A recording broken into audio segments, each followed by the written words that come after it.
ಹರೇ ಶ್ರೀನಿವಾಸ. ಎಲ್ಲ ಆಧ್ಯಾತ್ಮ ಬಂಧುಗಳಿಗೆ ನನ್ನ ಅನಂತ ನಮಸ್ಕಾರಗಳು. ಶ್ರೀ ಗುರುಭ್ಯೋ ನಮಃ, ಪರಮಗುರುಭ್ಯೋ ನಮಃ, ಶ್ರೀಮದ್ ಆನಂದ ತೀರ್ಥ ಭಗವತ್ಪಾದಾಚಾರ್ಯ ಗುರುಭ್ಯೋ ನಮಃ. ಶ್ರೀಶಾಂಗ್ರಿ ಸೇವಕಂ ನಿತ್ಯಂ ಭೂಸುರಾಗ್ರ ಕುಲೋದ್ಭಂ ವಾಸಂ ಆದಿಶಿಲಾಕ್ಷೇತ್ರಂ ಶೇಷದಾಸ ಗುರುಂಭಜೆ. ದಾಸಕಾವ್ಯ ಚಿಂತನೆಯಲ್ಲಿ ನಾವು ನೋಡ್ತಾ ಇದ್ದೇವೆ ಶ್ರೀ ಮೊದಲ್ಕಲ್ಲು ಶೇಷದಾಸರ ಸುಳಾದಿ, ವೈವಾಹ ಸುಳಾದಿಯ ಅರ್ಥಚಿಂತನೆಯ ಮುಂದಿನ ಭಾಗವನ್ನು ನೋಡ್ತಾ ಇದ್ದೇವೆ. ವಿವಾಹ ಸುಳಾದಿಯ ಮೊದಲನೇ ಧ್ರುವತಾಳದಲ್ಲಿ ನೋಡಿದ್ವಿ. ಈ ಸುಳಾದಿಗಳಲ್ಲಿ ಏನು ವಿಶೇಷತೆ ಅಂತಂದರೆ, ಮೊದಲಿಗೆ ವಸ್ತುವಿನ ಒಂದು ಸ್ಪಷ್ಟ ಪರಿಚಯ ಹೇಳಿಕೊಡ್ತಾರೆ. ಮೊದಲನೇ ಧ್ರುವತಾಳದಲ್ಲಿ ಸ್ವಲ್ಪ ಇದನ್ನು ಅವಲೋಕನ ಮಾಡಿ ಮುಂದೆ ಹೋಗೋಣ. ಅಂದರೆ ಯಾವ ವಸ್ತು ಅಂದರೆ ಯಾವ ವಿಷಯವನ್ನು ಹೇಳಲಿಕ್ಕೆ ಹೊರಟಿದ್ದಾರೋ ಆ ವಸ್ತುವಿನ ಬಗ್ಗೆ ನಮಗೊಂದು ಸ್ವಲ್ಪ ತಿಳುವಳಿಕೆ ಬರಲಿ ಅನ್ನೋ ದೃಷ್ಟಿಯಿಂದ ದಾಸರಾಯರು ಯಾವುದೇ ಸುಳಾದಿ ಅರ್ಥ ಬರೆಯುವಾಗ ಆ ರೀತಿ ಅರ್ಥಚಿಂತನೆ ನಾವು ಮಾಡಬೇಕು. ಅದು ಆ ವಸ್ತು ಯಾವುದು ಅಂದ್ರಿಂದ ಇಲ್ಲಿ ಹೇಳೋ ವಿಷಯ, ವಸ್ತು ಅಂದರೆ ವಿಷಯ, ಯಾವ ವಿಷಯವನ್ನು ನಮಗೆ ಜ್ಞಾನದಿಂದ ಬಿತ್ತರಿಸ್ತಾ ಇದ್ದಾರೆ ಅಂತಂದರೆ, ಮದುವೆ ಅಂದರೆ ಏನು ಅನ್ನೋದನ್ನು, ವಿವಾಹ ಅಂದರೆ ಏನು, ಅದರಲ್ಲಿ ನಾವು ಏನು ಅನುಸಂಧಾನ ಮಾಡಬೇಕು ಅನ್ನೋದನ್ನು ಮುಖ್ಯವಾಗಿ ನಮಗೆ ಹೇಳಿದರು.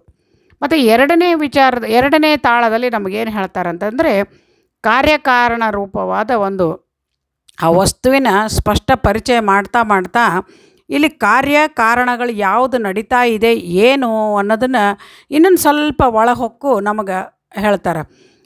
ಈ ಒಂದು ತಾಳಗಳ ಒಂದು ವಿಚಾರಗಳು ನೋಡಿದರೆ ಸುಳಾದಿಗಳದು ಸುಳುವಿನ ಹಾದಿ ಬಹಳ ಕ್ಲಿಷ್ಟ ಹಾಗೂ ಗಹನ. ಮತ್ತು ಅದರ ಜೊತೆಗೆ ಏನಂತಂದರೆ ನಮ್ಮ ಆತ್ಮೋದ್ಧಾರದ ಕಾರಣ ಸುಳಾದಿಗಳ ಅನುಸಂಧಾನ, ಚಿಂತನ ಮತ್ತು ಅರ್ಥ ಮಾಡಿಕೊಳ್ಳೋದು ಹಾಗೂ ಪಾರಾಯಣ ಬಹಳ ಮಹತ್ವಗಳುಂಟು. ಇದನ್ನು ಅನುಭವಿಸಿದವ್ರಿಗೆ ಗುರ್ತಾಗ್ತದೆ ಹೊರತಾಗಿ ನಮ್ಮಂಥ ಅಲ್ಪ ಯೋಗ್ಯತೆ ಉಳ್ಳವರಿಗೆ ಸುಮ್ಮನೆ ನಾವು ಮೇಲ್ನೋಟದ ಮಾತ್ರ ಚಿಂತನೆ ಮಾಡ್ತೀವಿ ಅಂತ ಹೇಳ್ತಾ, ಯಥಾಮತಿ ಯಥಾಯೋಗ್ಯತೆ, ಶೇಷದಾಸರ ಸುಳಾದಿಗಳು ಹೇಳುವಷ್ಟು ಯೋಗ್ಯತೆ ಅಥವಾ ಅದರದ್ದು ಇದು ನನ್ನ ಹತ್ರ ಇಲ್ಲ. ಆದರೂ ಕೂಡ ಅವರು ನುಡಿಸಿದಂತೆ 4 ನುಡಿ ನಮನಗಳನ್ನು ಅವರಿಗೆ ಅರ್ಪಣೆ ಮಾಡ್ತಾ ಇದ್ದೇನೆ ಅಂತ ಹೇಳ್ತಾ, ಅವರ ಭಾವ ಅರಿಯೋದು ಬಹಳ ಕಷ್ಟ. ಯಾಕಂದರೆ ಇಂದ್ರಾಂಶ ಸಂಭೂತರು, ಅವರ ಮನಸ್ಸಿಗೆ ಅಭಿಮಾನಿಗಳು, ನಮ್ಮ ಮನಸ್ಸಿಗೆ ಇಂದ್ರಕಾಮರೆ ಅಭಿಮಾನಿಗಳಂತ ಹೇಳ್ತಾರೆ. ಅದರಂಗೆ ಅವರು ನಮ್ಮ ಮನದಲ್ಲಿ ಅವರೇ ನಿಂತು ನುಡಿಸ್ಬೇಕಂತ ಪ್ರಾರ್ಥನೆ ಮಾಡ್ತಾ, ತಾಳದಲ್ಲಿ ಏನು ಹೇಳಲಿಕ್ಕೆ ಹೊರಟಿದ್ದಾರೆ ದಾಸರಾಯರು ಅನ್ನೋದನ್ನು ನೋಡೋಣ. ಮಕ್ಕಳು ಎನಗಾರು ಅವರಿಗೆ ನಾನಾರು, ರಕ್ಕಸಾಂತಕ ತಾನೇ ಕರ್ಮಾನುಬಂಧದಲ್ಲಿ, ಮುಖ್ಯವಾಗಿ ತನ್ನ ಕ್ಲಿಪ್ತಾನುಸಾರದಲ್ಲಿ, ಅಕ್ಕರದಿಂದಲಿ ಆತ್ಮಜಗೆ ಪಿತನು ಸೌಖ್ಯದ ನಿಮಿತ್ತ, ಸತಿಮನೆ ಧನ ಪಶು ಮಿಕ್ಕಾದವೆಲ್ಲ ಇತ್ಯಹ ತೆರೆದಂತೆ, ಮಕ್ಕಳು ಮೊದಲಾದ ಸಂಪದವಯ್ಯ ತಾನೇ ಆಸಕ್ತಿಯಿಂದಲಿ ಎನಗೆ ಇತ್ಯಹನೆಂತೆಂದು, ಮುಕುಂದನಾರಾಧನೆಗೆ ಉಪಕರಣಗಳೆನ್ನು ಕಕ್ಕುಲಾತಿಯಲಿಂದ ನನ್ನದೆಂಬೋ ಭ್ರಾಂತಿ ಸಿಕ್ಕದಲೇ ಗುಣಿಸು, ಕಲಿಕೃತ ಮೋಹವನ್ನು ಧಿಕ್ಕರಿಸು, ಜ್ಞಾನ ಬಾಹುಳ್ಯದಿ ಸತತ ವಿಕ್ರಮದಿಂದಲ್ಲಿ ಇಂದ್ರಿಯ ಗ್ರಾಮಗಳು ಆಕ್ರಮಿಸಿ ಬರಲು ಪ್ರಾಪ್ತವಾದ ಮೋಹ ಪ್ರಖ್ಯಾತಗರ್ಪಿಸುವುದು, ಸಂಶಯ ಮಾಡದಲೇ ಭಕ್ತಿಪೂರ್ವಕ ಅರ್ಚಿಸು, ಮರೆಯದಲೇ ಜ್ಞಾನದಲ್ಲಿ ಭೋಕ್ತಸಾರ ಗುರು ವಿಜಯ ವಿಠ್ಠಲರೇಯ ದಕ್ಕುವನು ಇದನ್ನು ಗ್ರಹಿಸಿದ ನರನಿಗೆ. ನೋಡಿ ಏನು ಹೇಳ್ತಾ ಇದ್ದಾರೆ ಅಂತಂದರೆ, ಇಲ್ಲಿ ತಾಳದಲ್ಲಿ ಮಕ್ಕಳು ಎನಗಾರು ಅವರಿಗೆ ನಾನಾರು, ಋಣಾನುಬಂಧೇನ ಪಶು ಪತ್ನಿ ಸುತ ಆಲಯ ಅನ್ನುವ ಒಂದು ನುಡಿ ಏನಿದೆ, ಶ್ರುತಿ ವಾಕ್ಯ ಏನಿದೆ, ಆ ವಾಕ್ಯವನ್ನು ನಮಗಿಲ್ಲಿ ನೆನಪಿಸ್ತಾ ಇದ್ದಾರೆ ದಾಸರಾಯರು. ಮಕ್ಕಳು ಎನಗಾರು ಅವರಿಗೆ ನಾನಾರು ಅಂತಂದರೆ, ಈ ಜನ್ಮಕ್ಕೆ ಮಾತ್ರ ಅವರು ನನಗೆ ಮಕ್ಕಳು, ಮುಂದಿನ ಜನ್ಮಕ್ಕೆ ಅವ್ರು ಯಾರೋ ನಾನು ಯಾರೋ ಸಂಬಂಧ ಇಲ್ಲ. ಆದರೂ ಕೂಡ ರಕ್ಕಸಾಂತಕ ತಾನೇ ಕರ್ಮಾನುಬಂಧದಲ್ಲಿ ನಮ್ಮ ಕರ್ಮಕ್ಕೆ ಅನುಸಾರವಾಗಿ, ಪೂರ್ವಜನ್ಮದ ಪ್ರಾರಬ್ಧಕ್ಕನು ಅನುಸಾರವಾಗಿ ಅವರನ್ನೇ ನಮಗೆ ಸಂಬಂಧಗಳನ್ನು ಕಲ್ಪಿಸಿ ಕೊಟ್ಟಿದ್ದಾನೆ. ಮುಖ್ಯವಾಗಿ ತನ್ನ ಕ್ಲಿಪ್ತಾನುಸಾರದಲ್ಲಿ, ಅಂದರೆ ಕ್ಲಿಪ್ತ ಅಂದರೆ ತನ್ನ ಆಜ್ಞಾನುಸಾರ ಅಥವಾ ತನ್ನ ಒಂದು ನಿಯಮನದ ಒಂದು ಬಂಧದ ಒಂದು ಏನಂತಾರೆ, ಒಂದು ಅಷ್ಟಕರ್ತೃತ್ವಗಳಲ್ಲಿ ಬಂಧ ಕೂಡ ಒಂದು ಬಂಧಕ ಶಕ್ತಿ ಭಗವಂತನದು. ಅಲ್ಲಿ ತನ್ನ ಒಂದು ನಿಯಮನದಂತೆ ನಮಗೇನಂತಂದ್ರೆ ಅಕ್ಕರದಿಂದಲೇ ಆತ್ಮಜಗೆ ಪಿತನು, ಯಾವ ರೀತಿ ಭಗವಂತ ನಮ್ಮನ್ನು ಯಾವ ರೀತಿ ಜೋಡಿಸಿದ್ದಾನೆ ಅನ್ನೋದು ಹೆಂಗೆ ಹೇಳ್ತಾರೆ ದಾಸರಾಯರು ಅಂತಂದ್ರೆ, ಅಕ್ಕರದಿಂದಲೇ ಆತ್ಮಜಗೆ ಪಿತನು, ಆತ್ಮಜ ಅಂತಂದರೆ ಮಕ್ಕಳು, ಆತ್ಮಜಗೆ ಪಿತನ ಸೌಖ್ಯದ ನಿಮಿತ್ತ ಸತಿಮನೆ ಧನಿ ಪಶು ಮುಕ್ಕಾದವೆಲ್ಲ ಇತ್ಯತರದಂತೆ. ಲೌಕಿಕದ ಒಂದು ಮಾತನ್ನು ಇಲ್ಲಿ ದಾಸರಾಯರು ನಮಗೆ ತಿಳಿಸ್ಕೊಡ್ತಾ ಇದ್ದಾರೆ. ಏನು ಅಂತಂದ್ರೆ, ಅಕ್ಕರದಿಂದಲೇ ಆತ್ಮಜಗಿಪಿತ. ಯಾವ ರೀತಿ ಮಗನಿಗೆ ತಂದೆ ಏನು ಮಾಡ್ತಾ ಇದ್ದಾನೆ ಅಂತಂದರೆ, ಅವನಿಗೆ ಮದುವೆ ಮಾಡಿ ಮನೆ ಕಟ್ಟಿಸಿ, ಮತ್ತು ಮದುವೆ ಮಾಡಿ ಮನೆ ಕಟ್ಟಿಸಿ ಅವನಿಗೆಲ್ಲ ಧನ, ಮನೆ, ಹೊಲ ಮುಂತಾದವನ್ನೆಲ್ಲ ಅವನಿಗೆ ಕೊಟ್ಟು ಅವನ ಸೌಖ್ಯದಿಂದ ಇರಲಿಕ್ಕೆ ಯಾವ ರೀತಿ ತಂದೆ ತನ್ನ ಕರ್ತವ್ಯ, ಅದು ಕರ್ತವ್ಯ ಅಂತ ಪಾಲಿಸ್ತಾನೋ ಆ ರೀತಿ ಭಗವಂತನೇ ನಮಗೆಲ್ರಿಗೂ ತಂದೆ. ಆ ದೃಷ್ಟಿಯಿಂದ ಅವನು ನಮಗೆ ಏನು ಮಾಡ್ತಾನೆ ಅಂತಂದರೆ, ಈ ಸಂಬಂಧಗಳನ್ನು ಕಲ್ಪಿಸಿ ನಮಗೆ ಮನೆ, ಮಡದಿ, ಮಕ್ಕಳು, ಪಶು, ಧನ, ಮಿತ್ರರು ಪ್ರತಿಯೊಂದು ಅವನೇ ನಮಗೆ ಅದನ್ನು ಕೊಟ್ಟು ಮಿಕ್ಕಾದವೆಲ್ಲ ಇತ್ತಿಹ ತೆರದಂತೆ. ತಂದೆಯೇ ಯಾವ ರೀತಿ ಮಕ್ಕಳಿಗೆ ಕೊಡ್ತಾನೋ ಆ ರೀತಿ ನಮಗೆ ಕೊಡ್ತಾನೆ. ಇವೆಲ್ಲ ದ್ರವ್ಯಗಳನ್ನು ಅವನೇ ಕೊಡ್ತಾನೆ. ಮತ್ತು ಈ ದ್ರವ್ಯಗಳಲ್ಲಿ ಕೂಡ ಜಗನ್ನಾಥದಾಸರು ನಮಗೆ ಅದನ್ನೇ ಹೇಳಿದರು ಒಂದು ಇದರಲ್ಲಿ, ಏನು ಅಂತಂದ್ರೆ, ತಂದೆ ಬಹು ಸಂಭ್ರಮದಿ ತನ್ನಯ ಬಂಧು ಬಳಗವ ನೆರಹಿ ಮದುವೆ ನಂದನೆಗೆ ತಾ ಮಾಡಿ ಮನೆಯೊಳಗೆ ಇಡುವ ತೆರದಂತೆ ಇಂದಿರಾಧವ ತನ್ನ ಇಚ್ಛೆಯಲ್ಲಿಂದ ಗುಣಗಳ ಚೇತನಕ್ಕೆ ಸಂಬಂಧ ಗೈಸಿ ಸುಖ ಅಸುಖ ಸಂಸ್ಕೃತಿಯೊಳಿಡುವ ಅಂತಂದರೆ, ತನ್ನ ಗುಣಗಳನ್ನು ಬಂಧ ಮಾಡಿ ಯಾವ ರೀತಿ ಅಂದರೆ, ಅಲ್ಲಿ ಅವ್ರಿಗೆ ಅದನ್ನೇ ಉದಾಹರಣೆ ಕೊಟ್ಟರು. ಸಂಭ್ರಮದಿ ತನ್ನಯ ಬಂಧು ಬಳಗನೆರೆ ಮದುವೆಯ ನಂದನೆಗೆ ಅಂದರೆ, ಮಗನಿಗೆ ಯಾವ ರೀತಿ ತಂದೆನೇ ನಿಂತು ಮದುವೆ ಮಾಡಿ ಅವನನ್ನು ಸಂಭ್ರಮದಿಂದ ನೋಡುವಂತೆ ಭಗವಂತ ನಮಗೆ ಏನು ಮಾಡ್ತಾನೆ, ಇವು ಎಲ್ಲ ದ್ರವ್ಯಗಳನ್ನು ತಾನೇ ನಿಂತು ಮನೆಯ ಯಜಮಾನ ಅಂದರೆ ಈ ಕುಟುಂಬ, ವಿಶ್ವ ಕುಟುಂಬಿಯಾದ ಸ್ವಾಮಿ ಈ ಕುಟುಂಬವನ್ನು ಪಾಲಿಸಲಿಕ್ಕೆ ಮಗನಿಗೆ ಏನು ಮಾಡ್ತಾನೆ, ಎಲ್ಲವನ್ನು ಕಲ್ಪಿಸಿ ಕೊಟ್ಟು ಆ ದ್ರವ್ಯಗಳನ್ನು ಕೊಟ್ಟು ತಾನೇನಂತಂದರೆ ಮನೆ, ಧನ, ಪಶು ಮೊದಲದನ್ನು ಎಲ್ಲವನ್ನು ಕೊಟ್ಟು ಮಕ್ಕಳು ಮೊದಲಾದ ಸಂಪತ್ತನ್ನು ಕೊಡ್ತಾನೆ. ಅದನ್ನು ನಾವು ಇಲ್ಲಿ ಅನುಸಂಧಾನ ಮಾಡಬೇಕು. ಆಸಕ್ತಿಯಿಂದಲೇ ಎನಗೆ ಇತ್ತಿಹನೆಂದು ಅವನೇ ಅನುಗ್ರಹ ಮಾಡಿ ಕೊಟ್ಟಿದ್ದಾನೆ. ಇಲ್ಲದೆ ಹೋದರೆ, ಅವನ ಅನುಗ್ರಹ ಇಲ್ಲದೆ ಹೋದರೆ ಏನೂ ನಮಗೆ ಲಭ್ಯ ಆಗಲಿಕ್ಕೆ ಸಾಧ್ಯ ಇಲ್ಲ. ಯಾಕೆ ಅಂತಂದರೆ, ನಾವು ಎಷ್ಟೋ ಜನ್ಮಗಳಲ್ಲಿ ನಾವು ಯಾವ ರೀತಿ ಏನು ಬೇಡ್ಕೊಂಡ್ರು ಕೂಡ, ಪ್ರಾರ್ಥನೆ ಮಾಡಿಕೊಂಡ್ರು ಕೂಡ ನಮಗೆ ಮಕ್ಕಳು ದಕ್ಕೋದಿಲ್ಲ, ಮಕ್ಕಳು ಆಗೋದಿಲ್ಲ, ಮತ್ತೇನಂತಂದರೆ ಸಂಪತ್ತು ಸಿಗೋದಿಲ್ಲ. ಪ್ರತಿಯೊಂದು ಏನು ಆಗಲಿಕ್ಕೆ ಕೂಡ ಭಗವಂತನ ಆಜ್ಞೆ ಹೊರತು, ಭಗವಂತನ ನಿಯಮದ ಹೊರತು ಯಾವುದೂ ಆಗೋದಿಲ್ಲ. ನಾವೆಲ್ಲರೂ ಅಸ್ವತಂತ್ರರು, ಅವನು ಮಾತ್ರ ಸರ್ವತಂತ್ರ, ಸ್ವತಂತ್ರ ಅನ್ನುವುದನ್ನು ನಾವು ತಿಳ್ಕೋಬೇಕು. ಯಾಕೆ ಕೊಟ್ಟ ಇದನ್ನೆಲ್ಲ? ಏನು ನಮ್ಗೆ ಅವನಿಗೇನು ಕಾರಣ ಇತ್ತು? ಸುಮ್ಮನೆ ನನ್ನ ಪಾಡಿಗೆ ನಾನು ಒಬ್ಬನೇ ಆರಾಮಿರ್ತಿದ್ದೆಲ್ಲ ಅಂತಂದ್ರೆ, ಅವನು ಏನು ಹೇಳ್ತಾ ಇದ್ದಾನೆ ಅಂದರೆ, ಗೃಹಸ್ಥ ಧರ್ಮ ಶ್ರೇಷ್ಠ ಅಂತ ನಾವೇನು ಚಿಂತನೆ ಮಾಡಿದ್ವಿ, ಗೃಹಸ್ಥನಾಗಲಿಕ್ಕೆ ಮುಖ್ಯವಾಗಿ ಏನೇನು ಬೇಕು ಅನ್ನೋದನ್ನು ಕಲ್ಪಿಸಿಕೊಟ್ಟು, ಇದನ್ನೆಲ್ಲ ದ್ರವ್ಯ ಅಂತ ಹೇಳ್ತೀವಿ, ಮಟೀರಿಯಲ್ಸ್ ಎಲ್ಲ.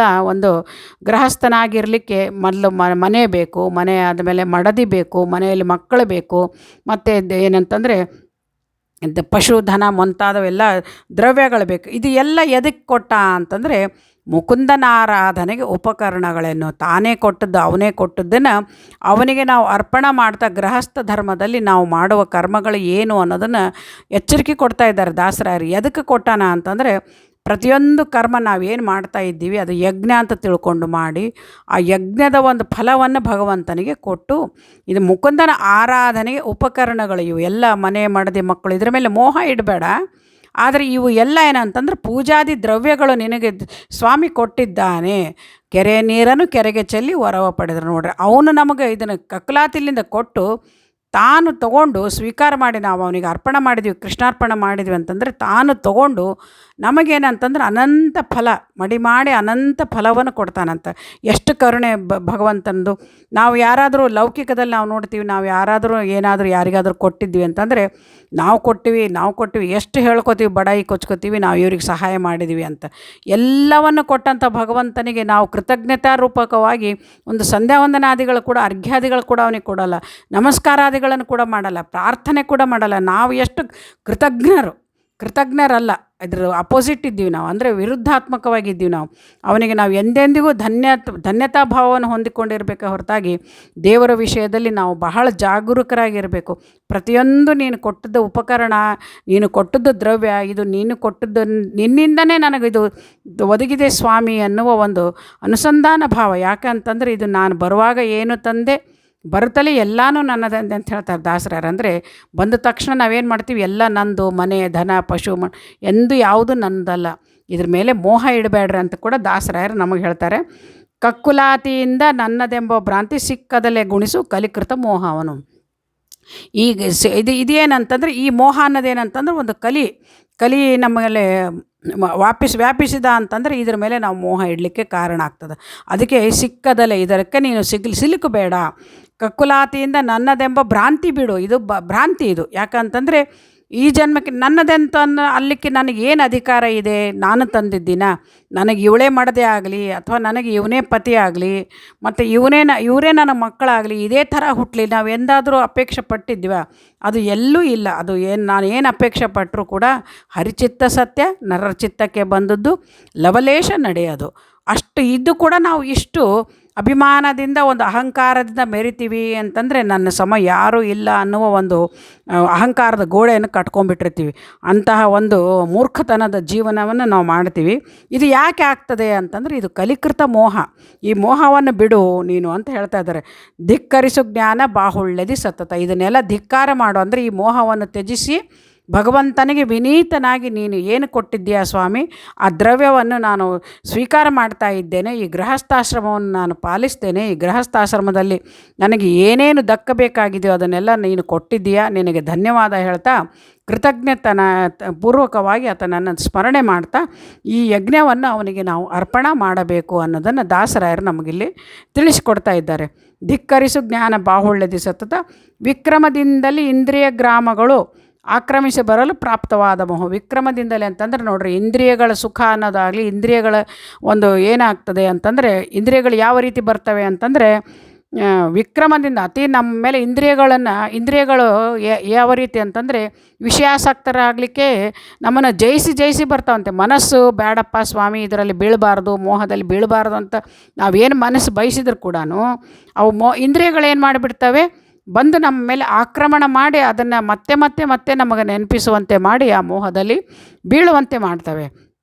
ಇಂದ್ರಿಯ ಗ್ರಾಮಗಳು ಆಕ್ರಮಿಸಿ ಬರಲು ಪ್ರಾಪ್ತವಾದ ಮೋಹ. ಈ ಇಂದ್ರಿಯಗಳ ಒಂದು ಬಂಧದಿಂದನೇ ನಮಗೇನಾಗ್ತದೆ ಅಂತಂದರೆ ನಾನು ನನ್ನದನ್ನುವ ಒಂದು ಮೋಹ ಬೆಳೆದು ಹೋಗಿಬಿಡ್ತದೆ.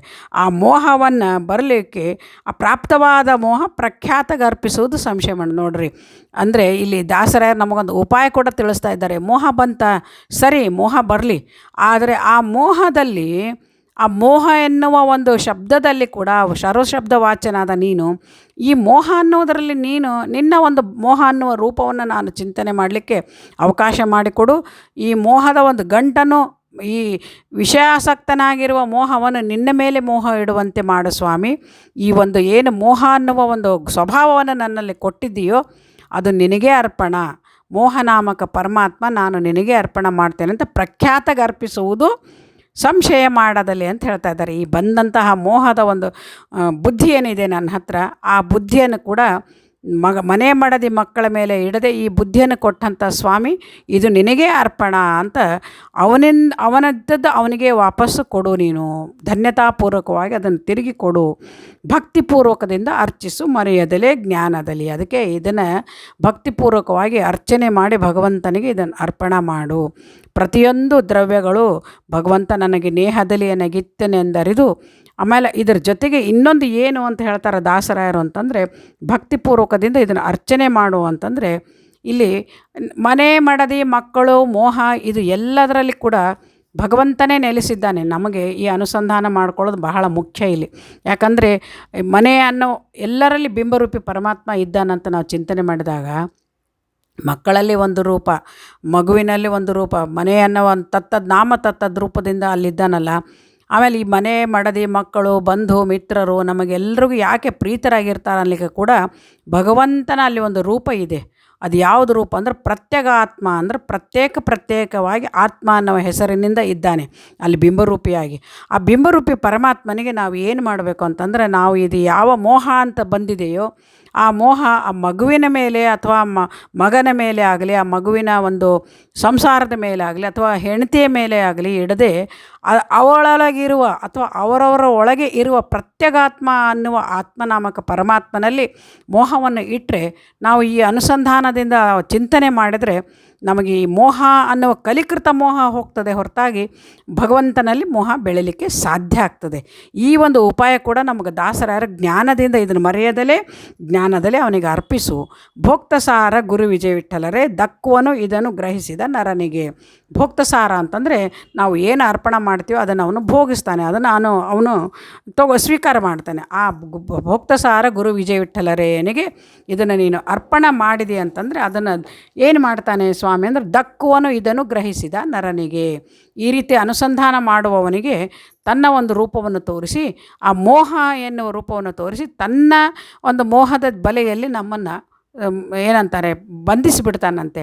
ಆ ದೃಷ್ಟಿಯಿಂದ ನಾವು ಅಲ್ಲಿರುವ ಭಗವದ್ ರೂಪಗಳ ಚಿಂತನೆ ಮಾಡಬೇಕು ಹೊರತಾಗಿ ಮಕ್ಕಳು ಮನೆ ಮಡದಿ ಮೋಹದಲ್ಲಿ ಬೀಳಬಾರ್ದು ಅನ್ನೋದನ್ನು ಇದನ್ನು ಹೇಳ್ತಾ ವೈವಾಹ ಸುಳಾದೇನು ಅದನ್ನೇ ಹೇಳ್ತಾ ಇದ್ದಾರೆ. ಮುಂದಿನ ನುಡಿಗಳಲ್ಲಿ ಈ ವಿವಾಹಕ್ಕೂ ಇದಕ್ಕೂ ಏನು ಸಂಬಂಧ ಅಂತಂದ್ರೆ, ಗೃಹಸ್ಥಾಶ್ರಮಕ್ಕೆ ಮೊಟ್ಟ ಮೊದಲು ಬೇಕಾಗಿರೋದು ಮಕ್ಕಳು ಮನೆ ಮಡದಿ ಅನ್ನೋ ದೃಷ್ಟಿಯಿಂದ ಈ ಒಂದು ಮಟ್ಟತಾಳದಲ್ಲಿ ಕಾರ್ಯ ಕಾರಣ ರೂಪಗಳನ್ನು ಪ್ರತಿಯೊಂದನ್ನು ಅನುಸಂಧಾನಪೂರ್ವಕವಾಗಿ ವಿವೇಚನಾ ದೃಷ್ಟಿಯಿಂದ ಜ್ಞಾನದ ದೃಷ್ಟಿಯಿಂದ ನಾವು ಇದನ್ನು ಅರ್ಥ ಮಾಡ್ಕೋಬೇಕಂತ ಹೇಳ್ತಾ, ಯಥಾಮತಿ ಯಥಾಯೋಗ್ಯತ ದಾಸರಾರು ತಿಳಿಸಿಕೊಟ್ಟಂತೆ ನಂದೇನೂ ಇಲ್ಲಿ ಅಂತ ಹೇಳ್ತಾ ಈ ನನ್ನ 4 ನುಡಿನ ಮನಗಳನ್ನು ಶೇಷದಾಸ ಗುರು ಅಂತರ್ಗತ ಭಾರತೀಶ ಮುಖ್ಯ ಪ್ರಾಣಾಂತರ್ಗತ ಶ್ರೀ ಕೃಷ್ಣಾರ್ಪಣಮಸ್ತು. ಹರೇ ಶ್ರೀನಿವಾಸ ಗುರು ರಾಘವೇಂದ್ರ.